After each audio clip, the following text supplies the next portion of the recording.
कालपासून मी आधी त्याला बनाना प्युरी देते आहे आणि ॲपल आणि पेअरपेक्षा सुद्धा त्यांनी बनाना प्युरी अगदी आवडीने आणि छान पद्धतीने खाल्लेली आहे। काल थोडीशी पातळ प्युरी बनवली होती, पण आज थोडासा थिकनेस मी वाढवलेला आहे। तर बनाना प्युरी बनवत असताना तुम्ही दुधाचा वापर सुद्धा इथे करू शकता। ब्रेस्ट मिल्क किंवा फॉर्म्युला मिल्क वापरायचा आहे, ॲनिमल मिल्कचा वापर करायचा नाही। मी पाण्यामध्ये बनवलेली आहे ही। तुम्हाला जसं कन्व्हिनियंट राहील तर त्यानुसार तुम्ही ही प्युरी बनवू शकता। आता आजचा जो फीडिंग सेशन होता ना आदित्यचा, तो थोडासा स्ट्रगलिंग होता, कारण प्रत्येक घासाला तो असा ओरडत होता आणि त्या ओरडण्यामुळे त्यांनी जे काही खाल्लेलं आहे तोंड उघडं राहिल्यामुळे ते बाहेर पडत होतं। प्रत्येक वेळी मला ते पुसावं लागत होतं। मध्ये आधी फुरक्या मारायचं सुद्धा चालू होतं आणि सगळ्यात महत्त्वाची गोष्ट म्हणजे आज मी त्याला फीडिंग चेअरमध्ये न बसवता सोफ्यावरती बसवलं होतं। मला वाटलं होतं की तो व्यवस्थित घेईल किंवा छान पद्धतीने खाईल किंवा मला ते मॅनेज होईल, परंतु ते थोडंसं स्ट्रगलिंग झालं आणि मला लास्टला असं वाटलं की मी फीडिंग चेअरमध्येच त्याला दिलं असतं तर बरं झालं असतं। अर्थात आज फीडिंग चेअरमध्ये त्यालाही बसायचं नव्हतं म्हणून मी थोडी वेगळी ट्रायल केली होती।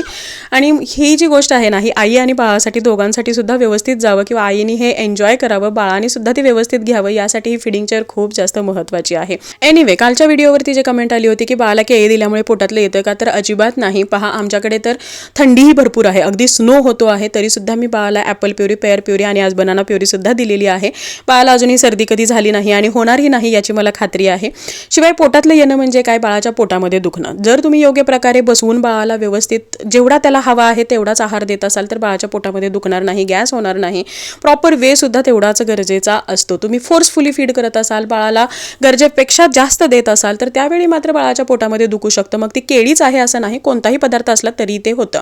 शिवाय केळी दिल्यानंतर लगेचच तुम्हाला पाणी बाळाला द्यायचं नाही, शक्यतो कोमट पाणी अर्ध्या तासाने तुम्हाला द्यायचं आहे किंवा बाळाने पाणी पिल्यानंतर सुद्धा बाळाला लगेच केळी भरवायची नाही। केळी ही नेहमी दुपारच्या वेळेमध्ये म्हणजे 11 ते 5च्या दरम्यान तुम्ही बाळाला भरवायची आहे, जेणेकरून सर्दी वगैरेचा पण त्रास होणार नाही। ऑलरेडी बाळाला सर्दी असेल तर त्यावेळी तुम्हाला बनाना देणं हे अवॉइड करायचं आहे। तर इथे तुम्ही पाहू शकता माझा किती स्ट्रगल चाललेला आहे बाळाला भरवण्यासाठी, आणि शेवटी जेव्हा त्यांनी तोंड उघडायचं बंद केलं किंवा एक इंडिकेशन दिले की आता मला हे बनाना प्युरी खायची नाही, तर त्यानंतर मी त्याला भरवणं बंद केलं। जर तुम्हीही असं करत असाल, बाळ जोपर्यंत आ करतो आहे तोपर्यंतच बाळाला भरवत असाल आणि बाळाने जे काही सायन्स दिलेले आहेत ते ओळखून फोर्सफुली फीडिंग करत नसाल, योग्य तो आहार योग्य त्या प्रकारे बाळाला देत असाल, योग्य त्या क्वांटिटीमध्ये देत असाल, तर त्यावेळी बाळाला पोटातलं येणं किंवा एखाद्या पदार्थामुळे त्रास होणं ही गोष्ट होत नाही। बऱ्याचदा तर चुका आपणच करतो आणि ब्लेम मात्र एखाद्या पदार्थाला करतो, तर हे तुम्हाला अवॉइड करायचं आहे। आता इथे आदित्यने हार्डली एक 8 ते 10 चमचे हे बनाना प्युरी खाल्लेली आहे आणि जसं त्यांनी सांगितलं की मला खायची नाही, तो रडायला लागला किंवा तोंड उघडेनासा झाला, तर त्यानंतर मी त्याला भरवणं बंद केलं। तुम्हाला सुद्धा हा रूल सिंपल फॉलो करायचा आहे। जर तुम्ही या पद्धतीने बाळाला भरवत असाल तर कोणत्याही पदार्थामुळे बाळाला कसलाही त्रास होणार नाही, मी तुम्हाला खात्री देते।